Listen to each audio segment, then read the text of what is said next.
আকৌ মাটি কঁঠাল নিচিনা গছটো দেখিছেনে? নামটো নাজানো, ফুল গছে হয় আৰু সৰু সৰু য়েল্ল' কালাৰৰ ফুল ফুলে। কিন্তু মানে ইয়াত চাইছে ইমান মিহি মিহি কাঁইট আছে নহয়, বহুত কাঁইট। মুঠতে এইটো ইয়াৰ পৰা এৰাবলৈ নোৱাৰি, গোটেইটো মানে জাম খাই আছে। এতিয়া এৰাও বুলি ক'লে গোটেই কাঁইট খুচিছে আৰু নেৰিছেই।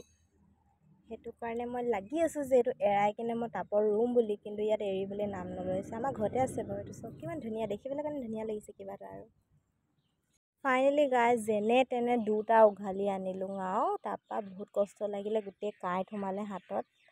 তাৰপিছত যেনে তেনে দুটা উঘালি আনিলোঁ, এতিয়া ৰুব লাগিব। এতিয়া মই টাবত ৰুবলৈ লৈছোঁ। ইমানখিনি কাঁইট নহয়, বহুত মানে কষ্ট হৈছে ৰুবলৈ কাৰণে, কিন্তু যেনে তেনে মই ফাইনেলি ৰোৱা কমপ্লিট কৰিলোঁ আৰু এইটো এটা বাকী আছে। দুটাই ৰোৱা কমপ্লিট কৰি কিনে এইটো ফাইনেল লুক চাইছে, কিমান ধুনীয়া লাগিছে। কিন্তু কাঁইটবোৰ আছে বহুত খুচে। ফুল পুলি ৰোৱা দেখি কিনে আমাৰ মাও মধুৰি পুলি দুটা লৈ আনি কিনে ৰুবলৈ লাগি গৈছে। চাইছে এতিয়া মাটি ভৰাই আছে আৰু ৰুইছে, কাৰণ আমাৰ ঘৰত বহুত মধুৰি পুলি ওলাইছে। আম পুলি মানে চব ফলৰ গছেই ঢেৰ আছে, সেইবাবে ৰুই কিনে থৈ দিলে ভাল হয় আৰু পচাই কিনে কেতিয়াবা ক'ৰবাত ৰুবলৈ হ'লে দৰকাৰ হ'লে লাগে ন।